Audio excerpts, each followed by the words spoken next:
Hello friends, आज आपण discuss करणार आहोत की ग्रॅज्युएट इंजिनियर ट्रेनी हा जो प्रोग्राम आहे ह्या रिलायन्स इंडस्ट्रीमध्ये ऑर्गनाइज केला जातो.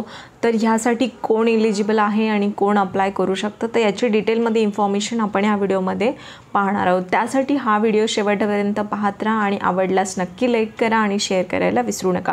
सो हा जो GT प्रोग्राम आहे तो रिलायन्स इंडस्ट्रीने ऑर्गनाइज केलेला आहे. हा प्रोग्राम म्हणजे जे फ्रेशर्स आहे 2020 टू 2024चे जे फ्रेशर्स आहेत ज्यांचं BE किंवा BTech कंप्लीटेड आहे तर असे स्टुडंट यासाठी अप्लाय करू शकतात. तर पाहूया यासाठी जी सिलेक्शन प्रोसिजर राहणार आहे तर ती कोणत्या पद्धतीची असेल. तर फर्स्ट जी प्रोसिजर असेल ती म्हणजे रजिस्ट्रेशन. तुम्हाला तुमचं रजिस्ट्रेशन कंप्लीट करावं लागेल. आफ्टर दॅट सेकंड स्टेप असणार आहे तुमची असेसमेंट असेल. मग त्यामध्ये तुमची ऑनलाईन ॲप्टिट्यूड टेस्ट असेल. मग त्या टेस्टमध्ये तुमची कॉग्निटिव्ह ॲज वेल ॲज तुमचे जे सब्जेक्ट मॅटर्स आहेत म्हणजे तुमचा जो एखादा सब्जेक्ट इम्पॉर्टंट सब्जेक्ट असेल तर त्या सब्जेक्ट रिलेटेड क्वेश्चन्स या ऑनलाईन असेसमेंटमध्ये असणार आहेत. त्यानंतर थर्ड स्टेप असणार आहे इंटरव्ह्यू आणि fourth will be your final selection. So ह्या 4 स्टेजमध्ये तुमचं प्रोसिजर असणार आहे सिलेक्शन प्रोसिजर आणि याचे आणि टेंटेटिव्ह डेट्स इथे दिलेले आहे.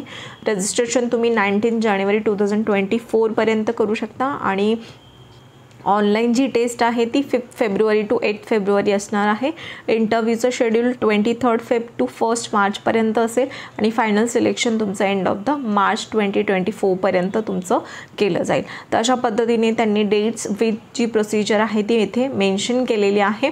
मग यामध्ये जे रिलायन्स इंडस्ट्रीमध्ये कोणकोणत्या अपॉर्च्युनिटीज आहे कोणकोणत्या डिफरंट एरियाज आहे ते यांनी इथे मेन्शन केलेलं आहे तर ते तुम्ही पाहू शकता.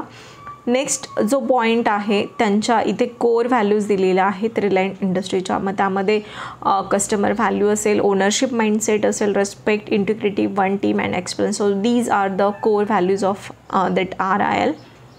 नेक्स्ट यासाठी एलिजिबिलिटी क्रायटेरिया काय आहे that is a main point. So first of all minimum CGPA आणि पर्सेंटेज काय असावं लागेल तर 60% मिनिमम रिक्वायर्ड आहे और 6 CGPA रिक्वायर्ड आहे from 10th standard to up to engineering just 7 सेमिस्टरपर्यंत.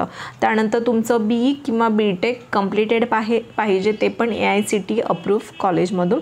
Third criteria आहे तुमची जी बॅच आहे ती 2020 टू 2024 पर्यंतची पाहिजे. बिफोर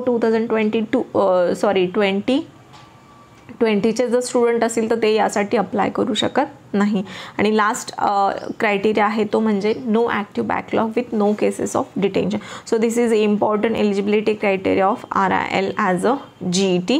तर यामध्ये क्विक लिंक्स त्यांनी प्रोव्हाइड केलेले आहे. मग त्यामध्ये तुमचे FAQs असतील किंवा हायरिंग सर्क्युलर असेल, त्यांची फिलॉसॉफी काय आहे आणि RILचा जो म्हणजे इंडस्ट्री काय आहे त्यांच्या इम्पॉर्टंट जे काही फॅक्टर्स असतील त्यामध्ये ॲट ग्लान्समध्ये दिलेले आहे. So these are all about GT programme which is organise by the Reliance industry. So जर तुम्हाला अप्लाय करायचं असेल तर दिलेली लिंक मी माझ्या डिस्क्रिप्शन बॉक्समध्ये दिलेली आहे. त्यावर क्लिक करून तुम्ही तुमचं रजिस्ट्रेशन कंप्लीट करू शकता. So thank you for watching this video. आणि अशाच पद्धतीचे वेगवेगळे जॉब रिलेटेड अपडेट्स मिळवायचे असेल तर माझ्या चॅनलला नक्कीच सबस्क्राईब करा बिकॉज तुमचं एक सबस्क्रिप्शन मला मोटिवेट करतं अशाच पद्धतीचे डिफरंट व्हिडिओ बनवण्यासाठी. Thank you for watching this video.